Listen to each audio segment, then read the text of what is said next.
মুআজ আর মুআওয়াজ দুইজন রাসূলের সাহাবী ছিলেন, ছোট্ট সাহাবী। ছোট্ট সাহাবী, একটু বুঝে যাবেন সাহাবীদের ঈমান কেমন। আব্দুর রহমান ইবনে আউফ বলেন, আমি বদরের যুদ্ধের ময়দানে দাঁড়িয়ে আছি, এমন সময় দেখলাম দুইটা বালক আমার দুই পাশে দাঁড়ানো। একসাথে বলবেন না আল্লাহু আকবার। কয়টা বালক? দুই বালক দুই পাশে। আচ্ছা আপনি বলেন তো, আপনি যুদ্ধ করতে গেছেন, এখন বালক যদি দুইটা দুই পাশে থাকেন, আপনি ওদেরকে ট্যাকেল দিবেন না শত্রু ট্যাকেল দিবেন? যুদ্ধের সিস্টেম হলো, আপনার সহযোগী যদি ডান পাশে বাম পাশে পারফেক্ট যদি যোদ্ধা থাকে, তাহলে যুদ্ধটা খুব সহজ হয়। তা আব্দুর রহমান ইবনে আউফ রাদিয়াল্লাহু আনহু চিন্তা করে গেলেন যে কি হলো, অবশ্যই দুইজন আপনার দুই পাশে যোদ্ধা থাকতে হবে পারফেক্ট। এই জন্য যুদ্ধের হিসাব কিতাব অনেক অনেক হিসাব। এই জন্য সেনাবাহিনী একটা রিজার্ভে থাকে, আর একটা যুদ্ধ ফিল্ডে যারা যুদ্ধ করে তারা থাকে, তাদেরকে ট্যাকেল দেওয়ার জন্য আর একটা গ্রুপ থাকে, এরপরে তাদের সাহায্যের জন্য একটা গ্রুপ থাকে, এবং ইমার্জেন্সি একটা গ্রুপ থাকে। যুদ্ধের যারা রানিং অ্যাটেম্প মানে সমাজ যুদ্ধ চলতেছে, যারা যুদ্ধে মারা যাচ্ছে তাদেরকে সরিয়ে আনার জন্য একটা গ্রুপ থাকে, যারা আহত হচ্ছে তাদেরকে সরিয়ে আনার জন্য একটা গ্রুপ থাকে, সেইখানে আবার নতুন সেনা জয়েন করার জন্য একটা গ্রুপ থাকবে, নানান হিসাব কিতাব। আব্দুর রহমান ইবনে আউফ রাদিয়াল্লাহু তাআলা আনহু, তো তিনি দুই পাশে দুইজন বালক দাঁড়ানো, তো খুব চিন্তায় পেরেশানি পড়ে গেলেন। এটা একটু কমাই দে এটা একটু কমাই দে। হ্যাঁ, একসাথে বলি না আল্লাহু আকবার। লা হাওলা ওয়ালা কুওয়াতা ইল্লা বিল্লাহ। আচ্ছা, তো হযরত মুআজ এবং মুআওয়াজ দুইজন রাসূল কারীমের সাহাবী, দুইজন বালক মাত্র কেবল। আব্দুর রহমান ইবনে আউফ রাদিয়াল্লাহু তাআলা আনহু বলতেছিলেন, আমি চিন্তায় পড়ে গেলাম, দুইজন বালক আমার দুই পাশে দাঁড়ানো যুদ্ধের ময়দানে, আমি তাদেরকে ট্যাকেল দেব না যুদ্ধ করব না, নিজের শত্রু মোকাবেলা করব না, তাদেরকে কথা আছে। তো হযরত আব্দুর রহমান ইবনে আউফ কাছে গেলেন, মুআজ ডাক দিয়ে বলল, চাচা আবু জাহেল রেখে আপনি চিনেননি? বলে হ্যাঁ, আবু জাহেলকে আমি চিনি। বলে আপনি কি তাকে দেখাই দিতে পারবেন নি? বলে হ্যাঁ, দেখাই দিতে পারবো। বলে আবু জাহেল দিয়ে তুমি কি করবা হে মুআজ? মুআজ ডাক দেয়া বললেন, চাচা আমি শুনছি আবু জাহেল মক্কায় নাকি আমার রসুলকে খুব কষ্ট দিত। আজকে বদরের যুদ্ধে আমি এই জন্যই আসছি, ওই ও মারা যাবে, না হয় আমি মারা যাব, না হয় আমি শহীদ হব, নাকি ওকে হত্যা করব, আমার রসুলের কষ্টের বদলা আমি নেওয়ার জন্য আসছি। একসাথে জোরে বলেন আল্লাহু আকবার। আব্দুর রহমান ইবনে আউফ রাদিয়াল্লাহু আনহু বলতেছিলেন, মুআজের কথা শুনে আমি বুঝতে পারছি না আমার পাশে বালক দাঁড়ায় নাই, বীর বলন দাঁড়ায় রয়েছে। কি এটাতে আমার সাথে বড় তেজি হেতা আইছে, আমার রসুলকে মক্কায় কষ্ট দিছে, প্রতিশোধ আজকে ওরে মাই দিয়ে প্রতিশোধ নিবই আজকে আমি। হয় আমি মারবো না ওকে মারবো। একসাথে বলবেন আল্লাহু আকবার। বাম পাশে মুআজ ডাক দেখে, চাচা এদিকে আছে, তো কাছে গেছে, আপনি কি আবু জাহেল রে চিনেন? চিনি। দেখাই দিতে পারবেন? পারবো। কি করবা? বলে চাচা শুনছি মক্কায় নাকি আমার রসুলকে খুব কষ্ট দিত, আজকে আমি আসছি শুধু বদরের যুদ্ধে আসছি, হয় ওকে মারবো না হয় নিজে শহীদ হব, আমার নবীর কষ্টের বদলা নেওয়ার জন্য আসছি। একসাথে বলবেন আল্লাহু আকবার। দুই আপন দুই ভাই দুই পাশে দাঁড়ানো মুআজ মুআওয়াজ। আব্দুর রহমান ইবনে আউফ রাদিয়াল্লাহু আনহু ফিল জান্নাতি, তিনি জান্নাতের সুসংবাদ প্রাপ্ত সাহাবী ছিলেন। তিনি বলতেছেন, আমার কাছে আরো হৃদয়ে উপলব্ধি হলো, আমার কাছে জজবা এসে গেল, দুই বালক রসুলের পক্ষ থেকে প্রতিশোধ নেওয়ার জন্য, আবু জাহেলকে হত্যা করার জন্য আমার দুই পাশে দাঁড়ানো, এটা তো বালক দেখি না, এরা বীর পাহলওয়ান বীর যোদ্ধা। আজকে আবু জাহেলকে ধ্বংস করার জন্য তারা আসছে, অবশ্যই তারা বীর যোদ্ধা বীর পাহলওয়ান। তেলের গাড়ি তেলে চলে,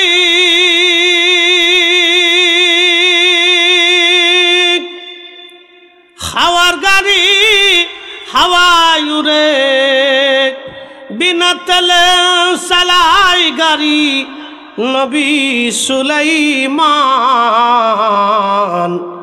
আমরা সেই মুসলমান। একসাথে বলেন আল্লাহু আকবার। দুই বালক, দুই ভাই আসছে আবু জেহেল থেকে আমার রসুলের প্রতিশোধ নেওয়ার জন্য।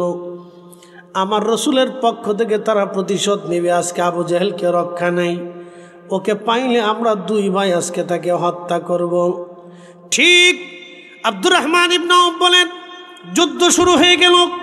প্রচন্ড লড়াইয়ের মধ্যে আবু জেহেল লাল পাগড়ি মাথায় দেওয়া বাঁধা ছিলেন, লাল পাগড়ি মাথায় বাঁধা। আবু জেহেলের মাথার মধ্যে লাল পাগড়ি ছিল, তারাও পাগড়ি পরত, কিন্তু পাগড়ির কালার লাল। লাল পাগড়ি মাথায় দিয়ে আবু জেহেল যুদ্ধের ময়দানে আসছে। আব্দুর রহমান ইবনে আউফ বললাম, ওই যে লাল পাগড়িওয়ালাটার নাম আবু জেহেল। মুআজ আর মুআওয়াজ দুইজন তলোয়ার হাতে নিয়ে আবু জেহেলকে ঘিরে ধরল। দুই ভাই দুই দিক থেকে আবু জেহেলকে আঘাত করল। একসাথে বলবেন আল্লাহু আকবার। আবু জেহেল প্রথমে মনে করছে দুই শুকরা বাচ্চা আমার সাথে কি লড়াই করবে, কিন্তু আবু জেহেল জানে না এরা রসুলের পক্ষ থেকে প্রতিশোধ নেওয়ার জন্য তারা আসছে। দুই ভাই দুই দিক থেকে আবু জেহেলকে যখন আঘাত করলো, তখন আবু জেহেল ঘোড়ার উপর থেকে জমিনের মধ্যে পড়ে গেল, আহত হয়ে গেল। তাদের মধ্যে এক ভাইকে আবু জেহেলের ছেলে ইকরামা এসে শহীদ করে দিল, আর আরেকজন আবু জেহেল কাফেররা এসে আরেকজনের হাত কেটে ফেলে দিল। সাহাবীরা এগিয়ে গেলেন। হযরত আব্দুল্লাহ ইবনে মাসউদ বলেন, আমিও দৌড়ে গেলাম, যাইয়া যেইখানে রাসূল বলেছিল আবু জেহেল মারা যাবে, আমি ঠিক যাই দেখি আবু জেহেল সেইখানে ছটফট ছটফট করতেছে। ওই যে দুই ভাই আঘাত করার কারণে তখনও মৃত্যুর যন্ত্রণায় ছটফট করে। আব্দুল্লাহ ইবনে মাসউদ বলেন, আমি তার বুকের মধ্যে চড়ে তার গলা থেকে শের মাথা কেটে ফেলে দিলাম। একসাথে বলবেন আল্লাহু আকবার। বন্ধু আমার, একটু চিন্তা করেন তো, মাদানী সাহাবীদের কলিজার মধ্যে রসুলের প্রেম কত কঠিন। দুই ছোট্ট ভাই রসুলের পক্ষ থেকে প্রতিশোধ নেওয়ার জন্য তারা বদরের যুদ্ধের ময়দানে আসলো। মুআজ আর মুআওয়াজ দুই ভাই, তারা জিহাদ করলো আল্লাহর নবীর পক্ষ থেকে। আল্লাহর নবীর ইসলামের চিরশত্রু, ইসলামের প্রধান দুশ্মনকে তারা হত্যা করলো। এখন আপনারা চিন্তা করেন তো, তারাও বালক ছিল, আমার দেশের বালকও বালক। তারা বালক ছিল, যুদ্ধের ময়দানে নিজের জীবন বাজি রেখে শহীদ হয়ে তারা প্রতিশোধ নিয়ে গেল। আর আমার দেশের বালক যুবক অধিকাংশ নামাজই পড়ে না। আপনি বুঝেন যে মুসলিম আমরা কতটা ডিমোশনে আসছে, আপনি এখানে বুঝেন। আমার এত দলিল লাগবে না, খাতা কলম দিয়ে বুঝাই দিতে হবে না যে আমাদের ডিমোশন কত কঠিন পর্যায়ে। আমি জানি প্রেমে পাগল, সে তো মদিনা। ওরে প্রেমানলে পুরে মরি, প্রেমানলে পুরে মরি, ওহে রব্বানা। আমি জানি প্রেমে পাগল, সে তো মদিনা। সারা দুনিয়ার মধ্যে মাদানী বাচ্চাদের মতো এত সুন্দর ভদ্র নম্র পৃথিবীতে আর কোথাও পাবেন না। তারা এত তাজিম, এত পর্দা নিশীন, এত পরহেজগারও আপনি খুঁজে পাবেন না। তারা এত ভদ্র। অরিজিনাল মাদানীরা যখন আসে বাবার সাথে চুপচাপ মদিনার মসজিদে বসে থাকে, কোনো লড়াচড়া দৌড়াদৌড়ি হোরাহুরি পাড়াপাড়ি করে না। চুপচাপ মসজিদে নববীতে বসে থাকে, বাবার সাথে আসে, চুপচাপ তারা বসে থাকে। সকালবেলা তারা কোরআন হাদিস পড়তে আসে, চুপচাপ আসে, চুপচাপ চলে যায়, কোনো শব্দ নাই।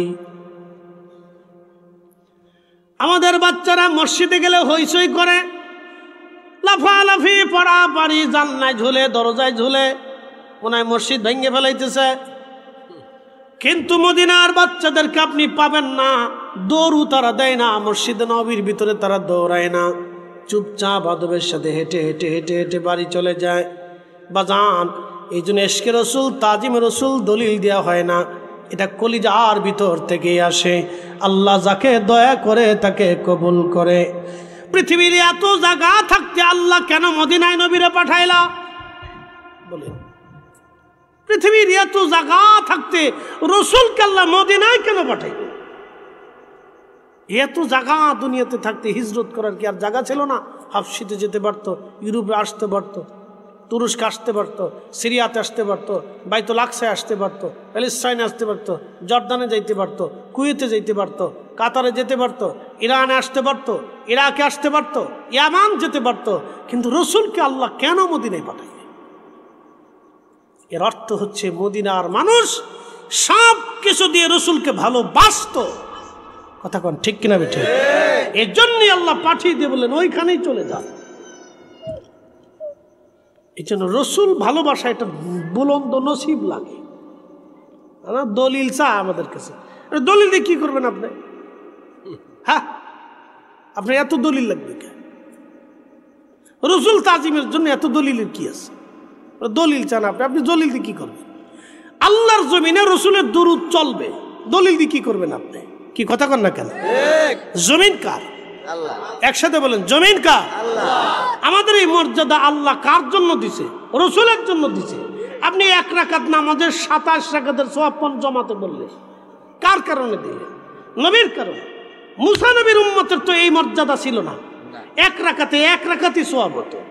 মুসা নবীর উম্মত নেকের নিয়ত করার কার্য করার আগে নেকি পাইতো না। এই উম্মত নেকের নিয়ত করবেন তখন থেকে আল্লাহ নেকি শুরু করে দেয়। সুবহানাল্লাহ। মুসা নবীর উম্মতকে তওবা করতে করতে করতে করতে জান শেষ হয়ে যেত। জানেন, শুধু তারা এই গোবাছুর পূজা করছিল। বলতেছি, মনোযোগ দেন। মুসা আলাইহিস সালাম তুর পাহাড়ে গেছে।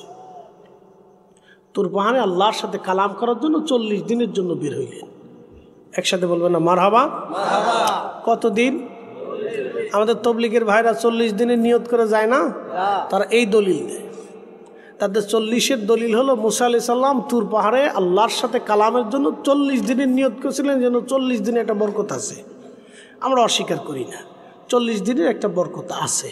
এই জন্য আমরাও সুন্নিরা মানুষের ইন্তেকালের পরে 40 দিনের দিনে আমরাও ফাতিহা করে দোয়া করে মানুষের দোয়ার ইন্তজাম করে বাবা মার জন্য দোয়া করাই। কথা ঠিক আছে না ভাই? তাহলে আমাদেরও 40-এর ভিতরে বরকত আছে। তো খুব মনোযোগ দিন। এই মুসা আলাইহিস সালাম 40 দিনের জন্য তুর পাহাড়ে চলে গেছে। এদিকে সামিরি নামক এক জাদুকর, এটা কি করছে জানেননি? খুব চালাক ছিল। হযরতে জিবরাইল আমিন ঘোড়ার পৃষ্ঠে করে যখন মুসা আলাইহিস সালামকে নীল নদে পার করার জন্যে সমুদ্রের পার্শ্ববর্তী নীল নদের কিনারায় এসে দাঁড়াইলেন, সামিরি দেখেছিল মুসা আলাইহিস সালাম হযরতে জিবরাইল আলাইহিস সালাম ঘোড়ার পৃষ্ঠে করে দুনিয়াতে নামে। ওই ঘোড়াটা যেই মাটির মধ্যে পাড়া দিয়েছিল, সামিরি জাদুকর ওই মাটিগুলি সংগ্রহ করে নিজের কাছে রেখে দিয়েছিল। এই মাটি বরকতের মাটি, এই মাটি একদিন কথা বলবে। এই জন্য জাদুকরদের খুব হিসাব। আপনার কাপড় কেটে নিবে, চুল কেটে নিবে, আরো অনেক কিছু দিয়ে তন্ত্র মন্ত্র করে। এরা খুব খারাপ, এরা নিকৃষ্ট। যে কোনো ফকির, মুসলিম ফকির যদি জাদুটা না করে, তন্ত্রমন্ত্র করে, বুঝবেন ওটা মুসলমান না, ওটা কাফের হয়ে গেছে। হ্যাঁ, কথা কন না, জোরে বলেন। কাফের হয়ে গেছে। কোনো ফকির যদি তন্ত্রমন্ত্র করে, ও কাফের হয়ে গেছে। ওর কবর দেওয়া যাবে না, ওর জানাজা পড়া যাবে না। হ্যাঁ, ঠিক আছে বলেন, কেন জোরে বলেন। ওর মাজার বানানো তো পরের কথা, ওর মাজার ঘুরাই দিতে হবে। ওর মোর জানাজাই দেওয়া যাবে না। তো খুব মনোযোগ দিয়ে। তো সামিরি এই মাটি নিয়ে আসছে হযরত জিবরাইল আলাইহিস সালাম যেখানে দাঁড়িয়েছিলেন।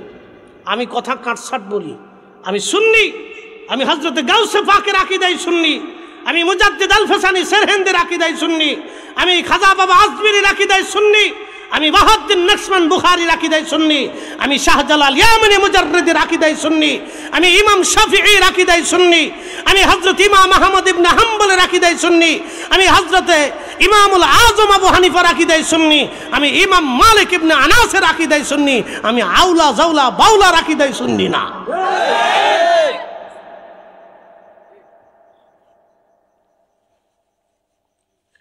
খুব মনোযোগ দিবেন। তো স্বামীরই ওই মাটিগুলি নিয়ে কাছে রেখে দিছে। তো খুব ধূর্ত, জানে যে এর মাটি কথা বলবে। তো মাটি রেখে দেওয়ার পরে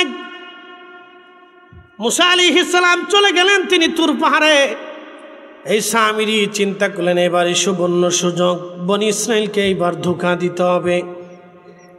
সে একটা স্বর্ণ দিয়ে গোবাছুর বানাইলো। গোবাছুর দেখবেন গরুর পূজা কোথার থেকে আসে বুঝে যাবেন। আজকে আমাদের দেশে সনাতনীরা যারা বলে আমরা গোমাতা, গরুরে ভালোবাসি, গরু আমাদের ভগবান, গরু আমাদের দেবতা, কারণ দুধ দেয়, এই জন্য তারা গো হত্যা করে না।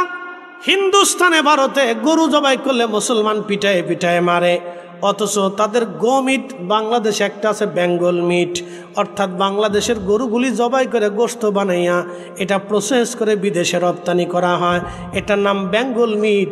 আর ভারতের গরুগুলি জবাই করে গোশত বানাইয়া সারা পৃথিবীতে ইউরোপ আমেরিকাতে যেটা পাঠায় এটা হলো শ্রীকৃষ্ণ মিট না কি যেন জায়গায় একটা নাম আছে।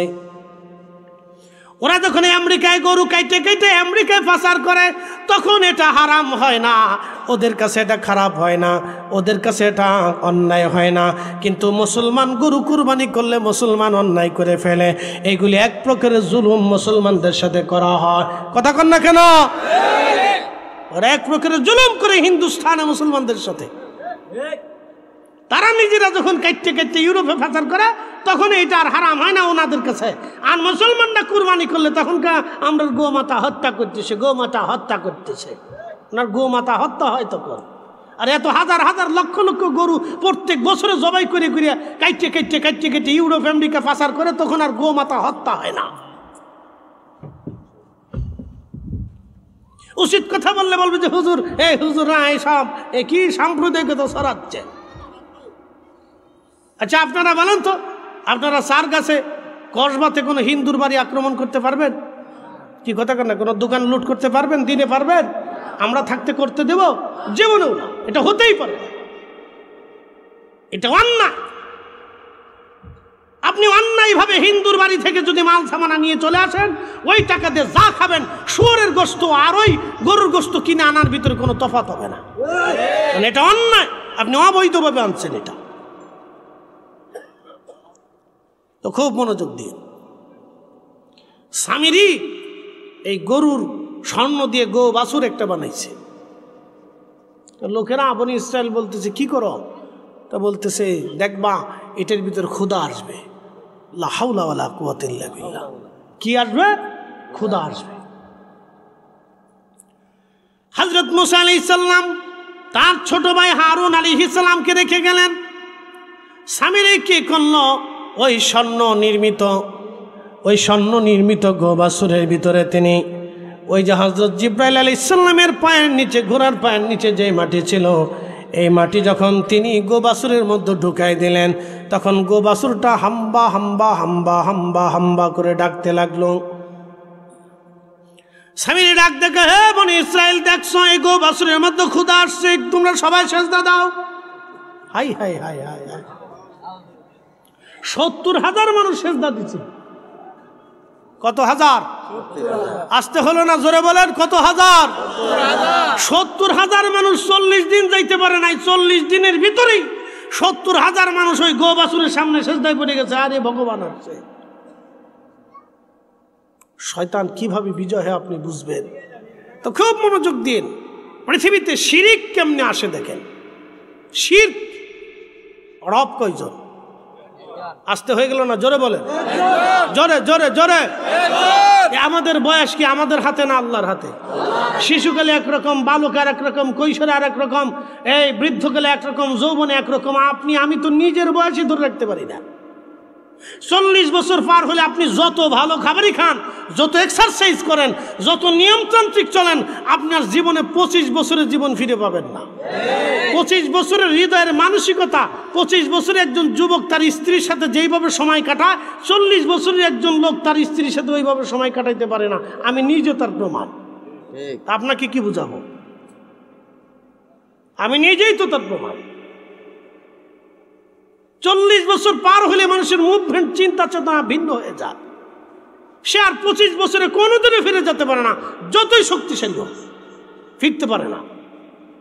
তার মানসিকতা চেঞ্জ হবে। আল্লাহর মহা সৃষ্টির অণু পরমাণু যাহা কিছু আছে সব আল্লাহর আইনে চলে। আমাদের এখানে কোনো শক্তি নাই, কথা কোন ঠিক না বেঠে? তাহলে সেজদা হবে কার? একসাথে বলেন, জিকির হবে কার? ইবাদত হবে কার? কোন প্রতিমার সামনে, কবরের সামনে, কোন ব্যক্তির সামনে, কোন এই গাছের সামনে, মাছের সামনে, পুতুলের সামনে আমাদের সেজদা দেওয়া দেবেই না। দিলেই মুসলমান কুফরি হবে, কবিরা গুনাহ হবে। কথা বলেন ঠিক না বেঠে? এই কথা সারা জীবন মনে রাখবেন। প্রিয় উপস্থিতি, তো সামিরি মাটি দেওয়ার পরে গরু হাম্বা হাম্বা করে উঠছে। জাদু, তো জাদু। এটা কি ভারতে দেখবেন বহু সন্ন্যাসী আছে, সাধু আছে, ল্যাংটা দেখবেন। কি আচ্ছা কথা কন তো, কি ল্যাংটা? যেটার মেশিন পত্র বাড়ি রয়েছে, বেডির হাতের সামনে যে সেজদা দেয়। কি পাগল না? আপনি একটু চিন্তা করুন তো, আমাদের ইসলামে দেখেন তো, আমি যদি এখানে এসে ল্যাংটা হয়ে ওয়াজ করতাম, আস্তাগফিরুল্লাহ, মানবেন? হ্যাঁ, জীবনেও না। আমি যদি এখানে প্যান্ট শার্ট পরে এসে ওয়াজ করতাম, তাও তো মানতেন না।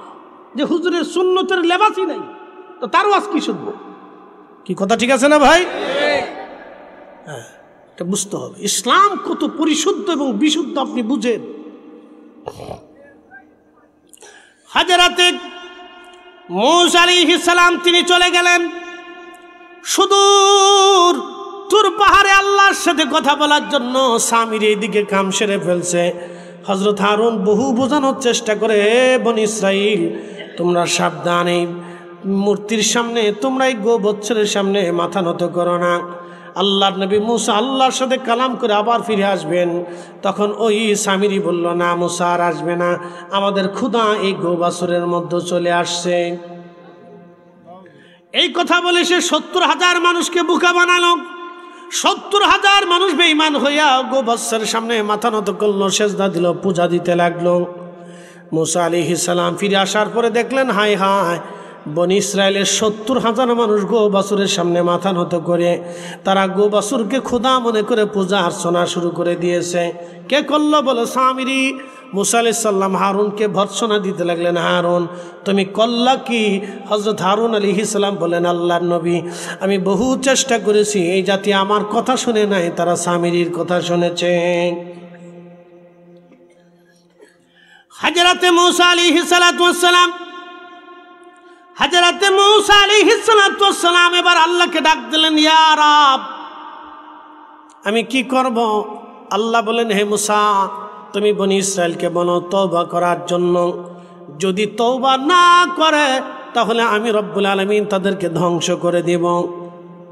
মূসা আলাইহিস সালাম বলেন, হে বনি ইসরায়েল তোমরা যারা এই গোবৎসের সামনে, এই গোবাছুরের সামনে, এই মূর্তির সামনে মাথা নত করছো, সেজদা দিয়েছ, তোমরা সবাই কাফের হয়ে গেছো, তওবা করা লাগবে। যদি তওবা না করো তোমরা, তাহলে তোমাদেরকে আজ আল্লাহর আসমান থেকে গজব এসে ধ্বংস করা হবে। এবার তওবা করবা কি করবা না আগে বলো। তখন সবাই সারেন্ডার করে বলল, হুজুর ভুল হয়ে গেছে, আমরা তওবা করতে চাই। আল্লাহ পাক মূসাকে ডাক দিয়ে বলেন, মূসা রে, তওবা করতে হলে একটা মাধ্যম আছে, একজন আর একজনকে হত্যা করতে হবে। একসাথে বলবেন আল্লাহু আকবার। তওবা দেখছেন, আপনি বুঝেন যে আপনি মুনাজাতে হাত তুলে কেঁদে দিলেন, আল্লাহ ভুল হয়ে গেছে। এই উম্মতের কারণে, রাসূলের কারণে আল্লাহ, আপনি হাত তুলতে দেরি হবে, ক্ষমা হতে দেরি হবে না। আর আজকে আমাদের সমাজে দোয়া বন্ধ করে দিয়েছে শয়তান কোথাকার, এগুলো তো সব ইসরায়েলের দালাল। উচিত কথা বললে ফরিদি সব ভালো হবে না। মূসা আলাইহিস সালাম বললেন, তোমাদের তওবা হবে, কিন্তু একজন আরেকজনকে হত্যা করতে হবে। এইভাবে 70,000 লোক একজন আরেকজনকে হত্যা করলো তওবা করার জন্য। নাউজুবিল্লাহ, না, তওবার জন্য, যে তোমরা তওবা করবা কিন্তু একজন আরেকজনকে হত্যা করবা না, তো হলো নতুবা তওবা কবুল হবে না। তোমাদের শাস্তি এটা, এটা শাস্তি। এটা কি শাস্তি? তওবা তো করবাই, শাস্তি নিয়ে তওবা করো। আর আমাদের তওবা কি কোনো শাস্তি আছে? কেন? আমরা আখিরি নবীর উম্মত। একসাথে বলবেন আল্লাহু আকবার। আমাদের তওবায় শাস্তি আছে? কারণ কি? আমরা আখেরি নবীর উম্মত, আর এরা মুসা নবীর উম্মত। আল্লাহ এই জন্য বললেন তোমাদের তওবা করতে হবে, কিন্তু তওবা করবা শাস্তি নিয়ে তওবা করবা। তওবা করার পরে একজন আরেকজনকে হত্যা করে তারপরে তোমরা তওবা করো, 70,000 যাই করো আমি মাফ করে দেব। তো 70,000 মানুষ যারা ওই গোবৎসের সামনে মাথা নত করছিল, সবাই শেষে নিজে তওবা করে একজন আরেকজনকে হত্যা করে শাস্তি নিয়ে তারপরে কবরে চলে গেল। আল্লাহ তাদেরকে মাফ করে দিলেন। একসাথে বলবেন না সুবহানাল্লাহ। এই তওবার কথা বলতে যে এই দুনিয়ার ঘটনা আপনাদের সামনে লয়ে আইছি। আল্লাহ আমাদেরকে কত সহজ করে দিলেন। আমাদের গুণে না রসুলের গুণে? একসাথে বলেন তো, আমাদের গুণে না নবীর গুণে? নবীর গুণে। নবীর গুণে। সিন্নি খাইছি মোল্লা চিনি নেই, মনে কিছু নিবেন না প্রিয় ভাই আমার। আল্লাহ আমাদেরকে এগুলি বুঝার তৌফিক দিন। রসুল পেয়ে আমাদের জিন্দিগি সারা জীবনও যদি আপনি সেজদায় পরে কাঁদেন যে আর আপনি আমার কি দিলেন, আপনার শুকরিয়া শেষ হবে না। শুকরিয়া শেষ হবে না। আপনি হাত তুলতে দেরি হবে, মাফ হইতে দেরি হবে না। হাত তুলতে দেরি হবে, মাফ হইতে দেরি হবে না। তারপরও কি আল্লাহ তারপরও বলে দিলেন যে قل يا عبادي الذين أسرفوا على أنفسهم لا تقنطوا من رحمة الله।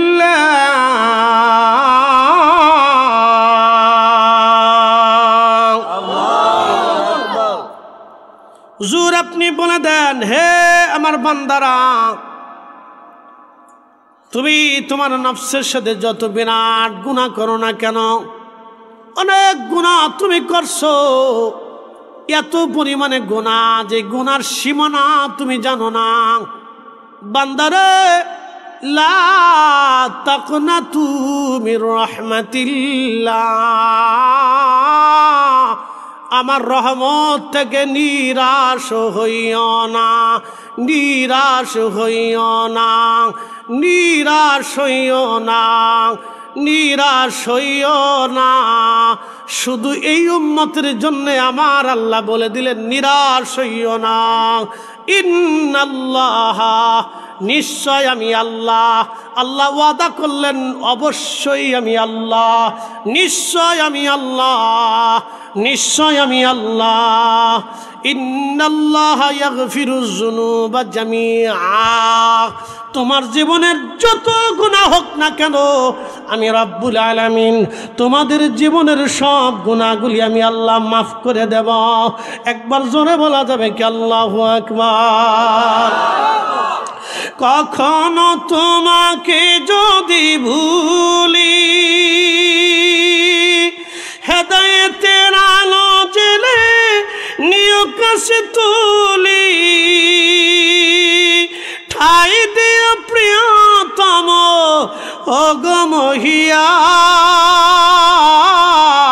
অগমহিয়ান, তুমি রহমান, তুমি মেহেরবান। প্রিয় উপস্থিতি, নিমবাড়িবাসী খুব মনোযোগ দিয়ে কথাগুলি শুনবেন আপনারা। শিরিক কথাগুলি আপনাদেরকে বুঝাইলাম, তওবার কথা বুঝাইলাম। মুসা নবীর উম্মত তওবা করাটা কত কঠিন করে দিয়েছিলেন আল্লাহ, শাস্তি দিলেন, তওবা করলেন, তারপরে আল্লাহ মাফ করলেন। কিন্তু আমাদেরকে আল্লাহ শাস্তি দিবেন না বিনা শাস্তিতে, শুধু চোখের পানি ছেড়ে যদি আপনি দিতে পারেন। আমার রব বলে দিলেন ইন্নাল্লাহা ইয়াগফিরুয যুনুবা জামিআ, আমি আমার বান্দা বান্দীদের জীবনের গুনাহগুলি আল্লাহ মাফ করে দেব। একবার জোরে বলা যাবে কি মারহাবা।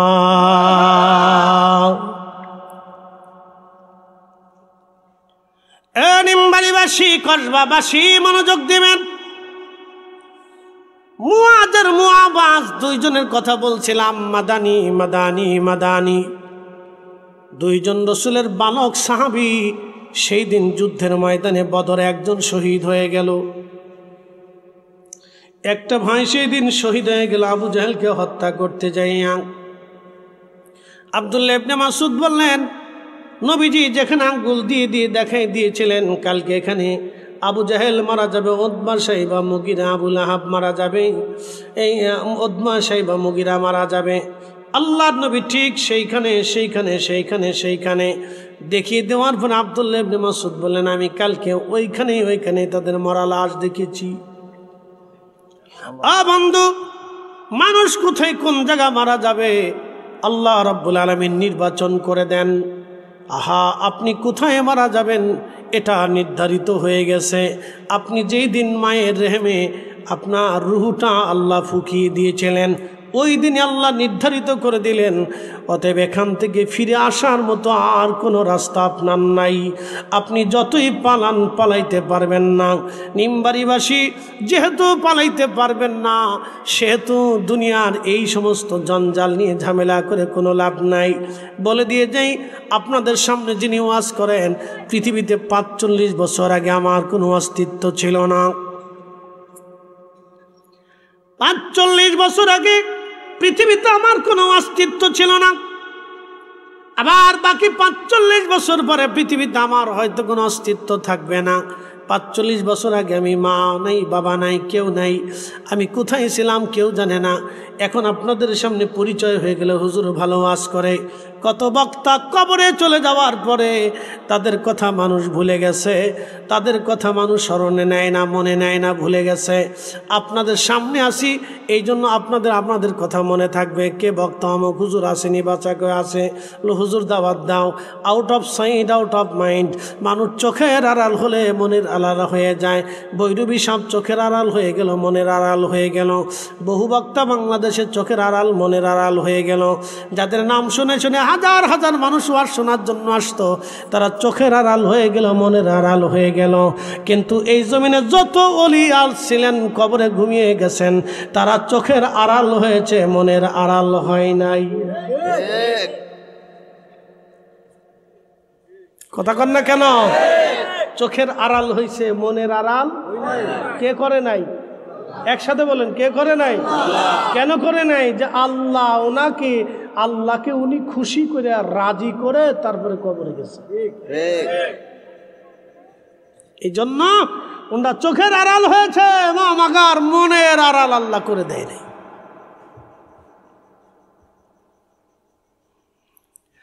খুব মনোযোগ দিবেন নিমবাড়িবাসী। মুআজ আর মুআওয়াজের কথা বলছিলাম। বালক দুইজন সাহাবী রাসূল, মাদানী। আমি হজে গেলাম, আপনার কি বলে জায়গাটার নাম, উহুদে যাওয়ার পরে দেখি একজন মহিলা মাথা থেকে পা পর্যন্ত একবারে বোরকা দ্বারা আবৃত, তার 2টা বাচ্চা নিয়ে আসছে। এত সুন্দর বাচ্চা বাংলাদেশে গুলশান বনানীতেও খুঁজে পাবেন না।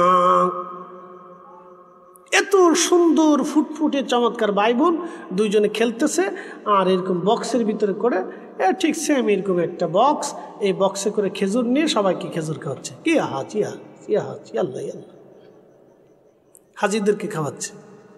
হাজি খাও। আমি দেখলাম উহুদের পাহাড়ের এক কোনায় মহিলা চুপচাপ দাঁড়ানো আছে। সে দেখতেছে বাচ্চারা কোথায় কোথায় খেলে, কোথায় কোথায় যায়, কারে কারে খাওয়া। তা ঘুরতে ঘুরতে আমার সামনে আসছে, আমাকে সালাম দিছে।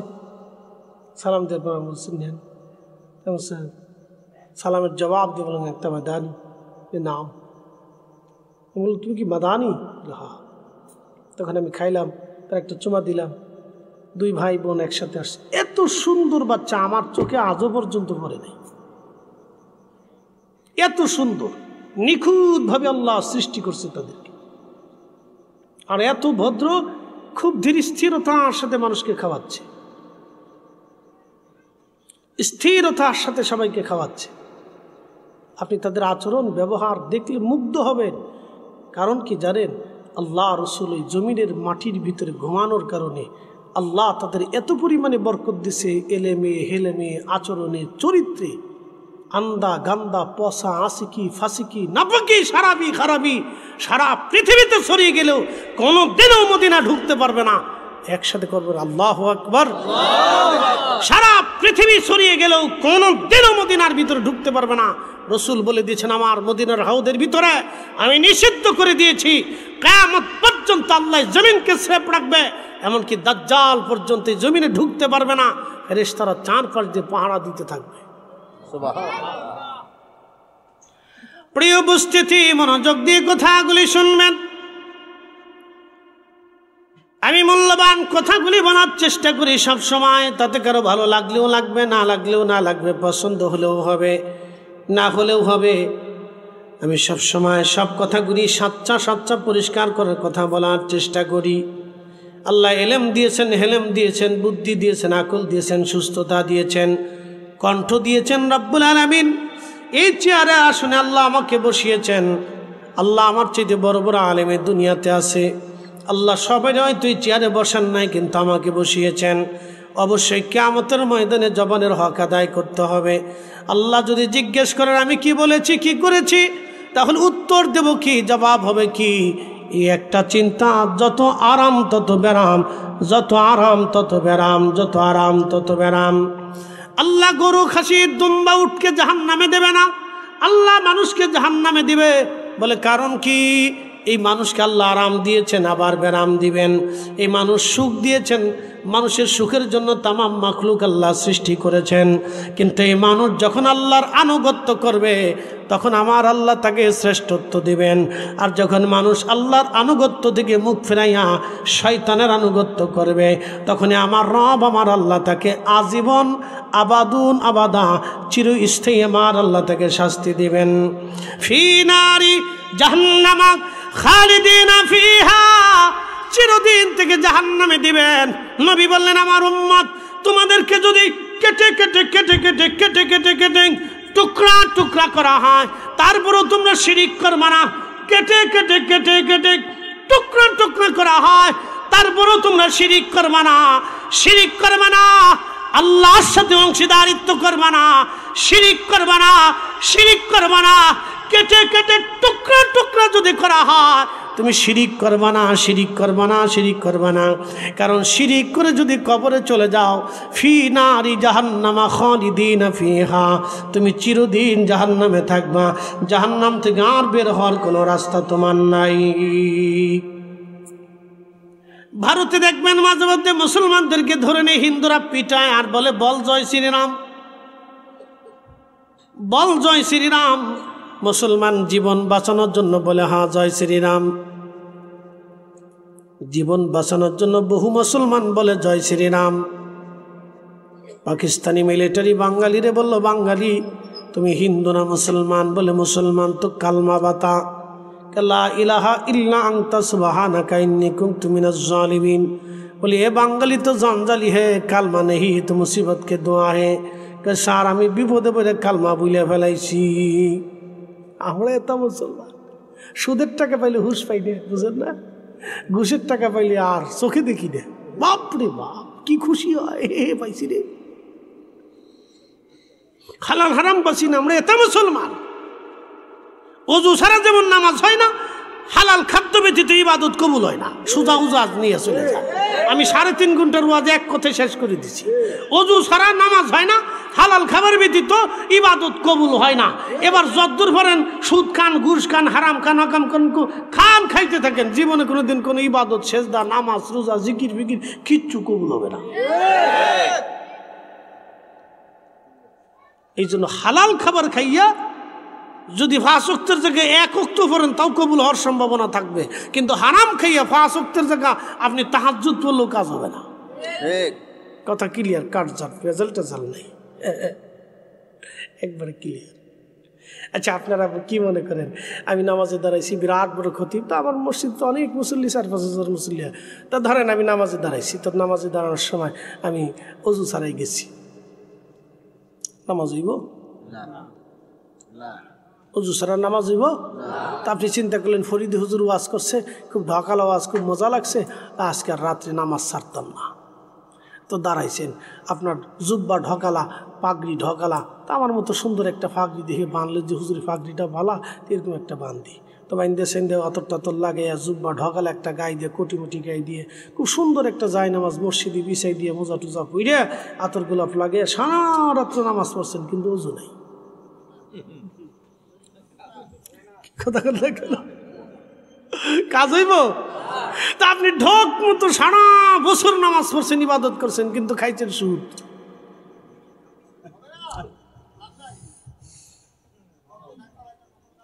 এই আমার দিকে তাকান। আমাদের দেশে অনেক ভাই আছে বনের জমি বুঝায় না, অনেক ভাই আছে বনের জমি বুঝাই দেয় না।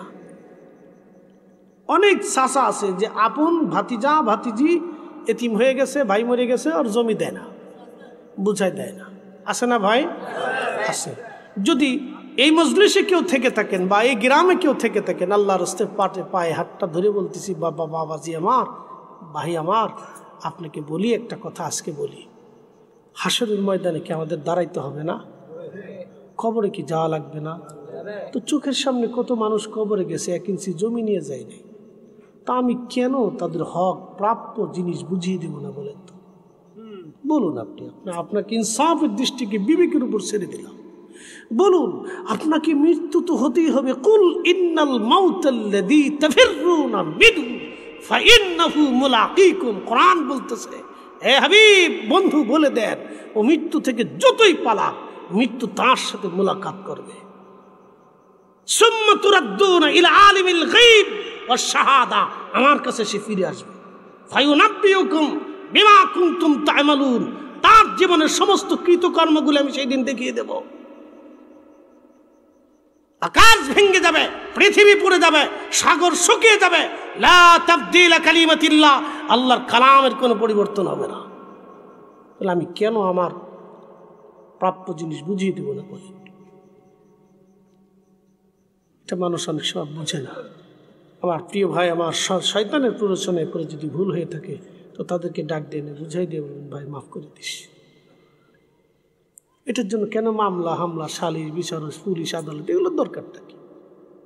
নিজেরা বসে মিট করে নির্মিত হয়ে গেল, শেষ। সন্তানদেরকে বলে দেবেন, এই বেটা, সন্তান যদি বাধা দেয়, সন্তানকে বলে দেয়, বেটা, কিয়ামতের ময়দানে এই সামান্য অর্থের সম্পদের জন্য আমি আল্লাহর দরবারে আসামি হব, তুই আমাকে কোনো উপকার করতে পারবি? তো তুই যদি না পারিস, তাহলে দুনিয়ার থেকে আমার সম্পদ আমার ভাতিজা পাবে, আমার ভাই পাবে, এটা বুঝিয়ে দিয়ে চলে যেত। কি কথা বল না কেন? ঠিক কিনা? কথা ক্লিয়ার না ভেজাল আছে? প্রিয় ভাই, নিজেরা ঝগড়া করার কোনো প্রয়োজন নেই। প্রিয় উপস্থিতি, মনোযোগ দেবেন। হাজিরিন, যে কথাগুলি বলছিলাম কালেমার জন্যে হযরত বেলাল রাদিয়াল্লাহু আনহু সহ সাহাবীদের পিঠের চামড়া উঠানো হলো। আহা, কতজনের জীবন চলে গেল। হযরত বেলাল রাদিয়াল্লাহু আনহু কি অপরাধ করেছিলেন? সেই দিন কোনো অপরাধ না, শুধু কালেমা পড়েছিলেন। কত মুসলমানকে পিটানোর পরে সে কালেমা ছেড়ে দেয়, কিন্তু বেলালকে যখন মারা হলো, শুধু একটা আওয়াজ, আহাদ আহাদ আহাদ আহাদ আহাদ, আল্লাহ এক, আল্লাহ এক। আমি এই বছর হজে ছিলাম। গরমে 17,000 থেকে 15 থেকে 17,000 হাজি এই বছর মারা গেছে শুধু গরমে। প্রচণ্ড গরম তারা সহ্য করতে পারে নাই। বাবাজি আমার, আহা, আমি নিজে হেরেমে নামাজ পড়েছি, জুমার নামাজে। হ্যাঁ, ইমাম সাহেব, হেরেমের ইমাম সূরা ইখলাস দিয়ে জুমার নামাজ পড়েছে, মাত্র 2 থেকে 5 মিনিটের ভিতরে 2 খুতবা শেষ করেছে। এত গরম, ছাতি নিয়ে বসে থাকার জন্য তাপ লুহা এসে মনে হচ্ছে বলকান দিয়ে গরম আসতেছে। সূরা ইখলাস দিয়ে, ছোট্ট সূরা দিয়ে, 2 আয়াত দিয়ে হেরেমের ইমাম নামাজ শেষ করে দিয়েছে। কেউ স্থির থাকতে পারে না গরমে। তো আরাফাতের ময়দানে আমার চোখের সামনে হাজি গরমে হিটস্ট্রোক করে ছটফট করে মরে গেল। এত প্রচণ্ড গরম এই বছর গেছে। এই বছর হাজি বুঝতে পারছে হজ কি জিনিস। আল্লাহ আমার এই বছরই নিছে। আর আমি একবারে আরাফাত থেকে মুজদালিফা হয়ে হেরেম হয়ে হেঁটে হেঁটে হজ করছি, গাড়িতে চড়িনি। বলছি না, হেরেই হজ করব। যা হজের মজা সেটা নিতে হবে, আরাম করে হজের দরকার নেই। আল্লাহ যতটুকু সুযোগ দিছে অতটুকুনি করছি। তো এই জন্য হজে গেলে যৌবনকালে যাবেন। অনেকে হজের মাসালা জানেন না, আজকে মাসালা বলে দিয়ে যাই। 40 দিনের একটা প্যাকেজ থাকে হজে। আমি হাজি টাজি নেই না, আবার ডরায়েন না যে হুজুর মানে ব্যবসায় নামছে। তো খুব মনোযোগ দিন, 40 দিনের একটা প্যাকেজ থাকে, অথবা কমও থাকতে পারে। তো 40 দিনের প্যাকেজে যদি আপনি যান, তো বর্তমান সিচুয়েশন অনুযায়ী যে খরচা হবে ধরেন 7 লাখ।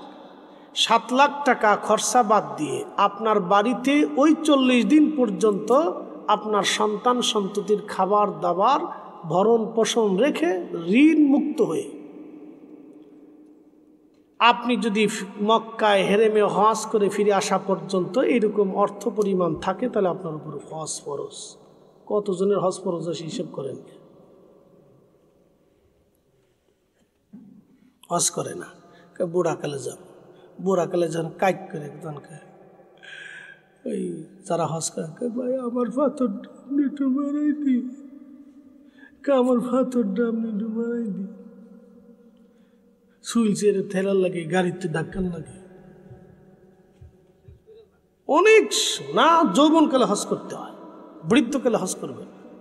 যৌবন থাকতে শক্তি থাকতে হজে যাবে, নিয়ত করবে। আল্লাহ সম্পদ দিলেই সাথে সাথে নিয়ত করবে। সেদিন আমার এক মসজিদের ইমাম, মসজিদের এক মুসল্লি, আমি এই কথা বলার পরে সে বের হয়ে এসে ছটফট করে দৌড়ে এসে আমার হাত ধরে কাঁদতেছে। কাঁদেন কেন? হুজুর কি ভুল করে ফেলছি, আমার এক সময় কোটি কোটি টাকার সম্পদ ছিল, আমি হজে যাই নাই, এখন আমি গরিব হয়ে গেছি। ওই সময় আমার সামর্থ্য ছিল, আমার কি উপায় হবে, আমার কি উপায় হবে, এখন আমি কি করব? তা বললাম আল্লাহর কাছে কাঁদেন, যদি আল্লাহ আপনাকে আবার সুযোগ দেয়। আপনাকে সুযোগ দিয়েছিল, আপনি যান নাই, এই জন্য সুযোগ আসার সাথেই যাবে। বলেন ইনশাআল্লাহ, জোরে বলেন, জোরে বলেন ইনশাআল্লাহ। সুযোগ আসার সাথেই আল্লাহর ঘরে দৌড় দিবেন। প্রিয় উপস্থিতি, মনোযোগ দিবেন।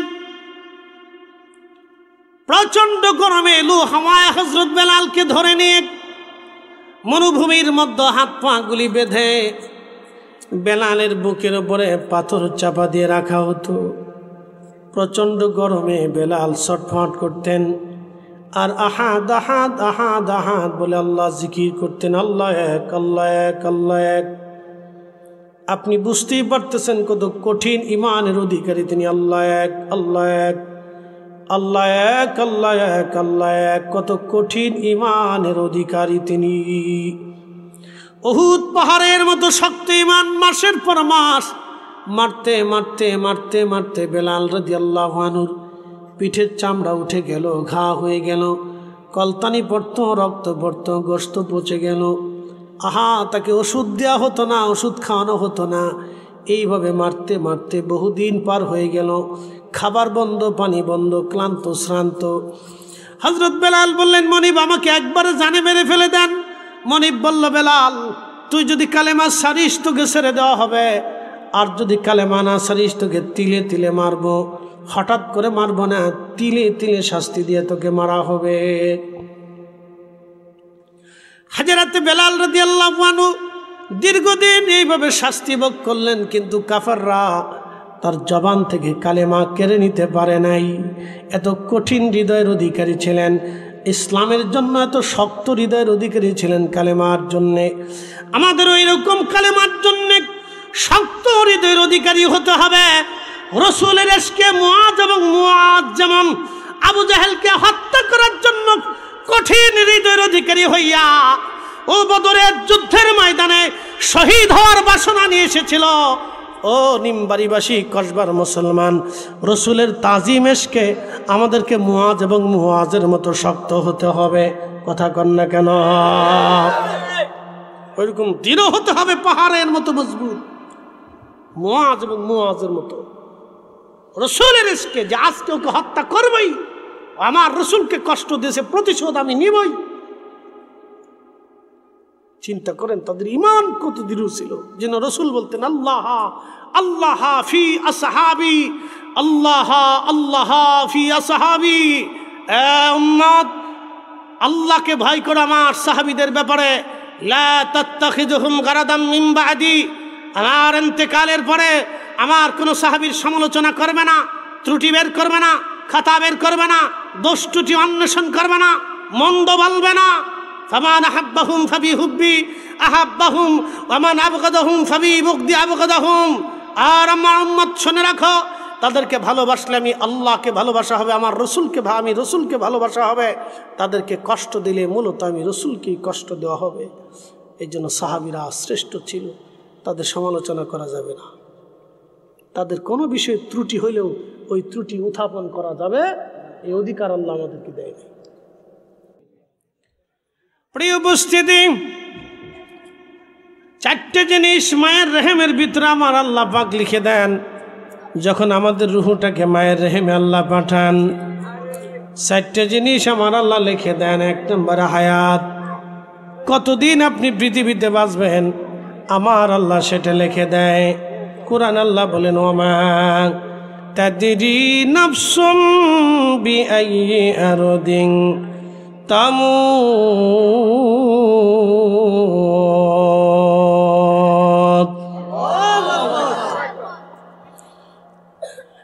আল্লাহ নবী বললেন, রব্বুল আলামিন কোরআনে বললেন, কে কোথায় কখন কোন হালতে মারা যাবে আল্লাহ ছাড়া কেউ জানে না। কথাটা মনোযোগ দিবেন।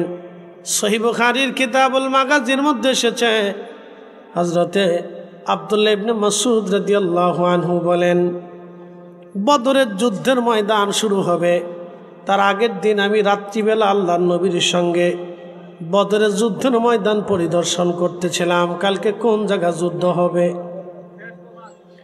যুদ্ধের ময়দান দেখার জন্য নবীজির সঙ্গে রওনা করলাম। রহমতের নবী বদরের যুদ্ধের ময়দানে গেলেন। যাওয়ার পরে আল্লাহর নবী শাহাদাত আঙ্গুল দিয়ে জায়গাখানা দেখে বললেন, এইখানে আবু জাহেল কালকে মারা যাবে। একসাথে বলবেন আল্লাহু আকবার। কে মারা যাবে? জোরে বলেন, জোরে জোরে জোরে জোরে। আচ্ছা, আবু জাহেল ইসলামের বিরোধিতা করে কোনো কিছু লাভবান হয়েছে? বৃথা বৃথা। আমাদের সমাজে অনেক লোক মাহফিলের বিরোধিতা করে, এত মাহফিল দিয়ে কি হবে? আচ্ছা, তাকে জিজ্ঞেস করবেন যে ভাই তাহলে ভাত টাত খায় কি হবে? না খেয়ে থাকো। কথা ঠিক আছে না ভাই? তো ভাই তুমি তো কয়েকদিন পরে কবরে চলে যাবা, তো জমি জমা দিয়ে কি হবে? তুমি তো কয়েকদিন পর কবরে চলে যাবা, তো একটা বাড়ি ঘর করে কি হবে? এই সময় নিজের স্বার্থের বেলায় বুঝে, কিন্তু দিনের ধর্মের বেলায় বুঝে না। কথা ঠিক আছে না ভাই? তো মাহফিল দিয়ে কি হবে? আচ্ছা বলেন, মাহফিল না দিলে কি হবে? মাহফিল না হইলে কার লাভ হবে? মাহফিল না হইলে শয়তানের লাভ হবে। আমাদের দেশে এই যে মিলাদ মাহফিল, দুয়া দুরুদ বন্ধ হয়ে গেছে না অনেক জায়গা? কি কথা কর না কেন? হয়েছে না অনেক জায়গা? হয়ে গেছে। আচ্ছা, লাভ কার হয়েছে বলেন তো? যেই গ্রামে দোয়া মাহফিল, মিলাদ মাহফিল, কোরআন খতম এগুলি বন্ধ হয়ে গেছে, লাভ ওই গ্রামের মানুষের কি লাভ হয়েছে? আপনি আমাকে বলেন যে আমরা এটা বন্ধ করে দিয়ে 10,000 কোটি টাকার মালিক হয়েছি, আমরা এটা বন্ধ করে দিয়ে সৌদি আরব থেকে অনুদান আসছে, এটা সেটা হয়েছি, আমরা এটা বন্ধ করাতে আমাদের দেশে জেনা কমছে, আমরা এটা বন্ধ করাতে আমাদের দেশে সুদ কমছে, আমরা এটা বন্ধ করাতে আমাদের দেশে ঘুষ কমছে, আমরা এটা এই মিলাদ মাহফিল, জিকির আজগার, কোরআন খতম বন্ধ করাতে, এই দোয়া টোয়া বন্ধ করে দেওয়াতে আমাদের দেশে মোটামুটি বেশি নারীরা এখন পর্দাফসিতা করে, আমরা এগুলি বন্ধ করে দেওয়াতে আমাদের দেশের ছেলেরা এখন নামাজ কালাম বেশি পড়ে, আমরা এগুলি বন্ধ করা থেকে দেশে জেনা কমছে, আমার দেশে এগুলি বন্ধ, মিলাদ মাহফিল বন্ধ করাতে পরকিয়া কমছে। আপনি আমার একটু দেখান, দেখান। তাহলে দুয়া দুরুদ মিলাদ মাহফিল বন্ধ করে কার লাভ হইল? হ্যাঁ, অবশ্যই শয়তানের লাভ হয়েছে। আমি রাতভরে দলিল দেবো না, আপনাকে পজিটিভ আর নেগেটিভটা দিয়ে গেলাম যে আপনি বন্ধ করিয়া কি লাভ হয়েছে আমার একটু দেখান। তো হয়ে গেল। যদি কান্দে হুজুর আমাদের গ্রামে মিলাদ মাহফিল বন্ধ করাতে আমাদের গ্রামের ছেলেপেলেরা নামাজি বেশি হয়েছে, তা আমরা দেখান কয়জন নামাজি হয়েছে। আমাদের গ্রামের নারীরা বেশি পর্দাশীল হয়ে গেছে, সব কেউ বেপর্দা থাকে না, তা আমরা দেখান। দেখান যে আমাদের গ্রামে জেনা ফেটানা হয় না, ওই পরকিয়া টরকিয়া বন্ধ হয়ে গেছে, আমাকে দেখান। সুদ ঘুষ হয় না, দেখান। খালি বারে নাই, রন্দে রন্দে চলে গেছে। কি কথা কর না কেন? রন্দে রন্দে চলে গেছে। তাহলে লাভ কারো হয় নাই, লাভ হয়েছে শয়তানের।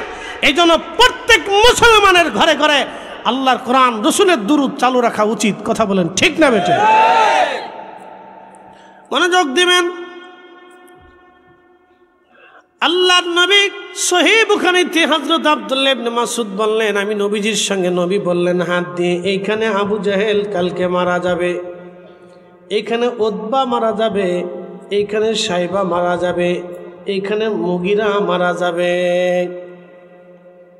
হযরত আব্দুল্লাহ ইবনে মাসউদ চিন্তা করলেন, হায় হায়, তাহলে কালকে দেখবো কে কোথায় মারা যায়। রাসূল বলছে এটা সত্য।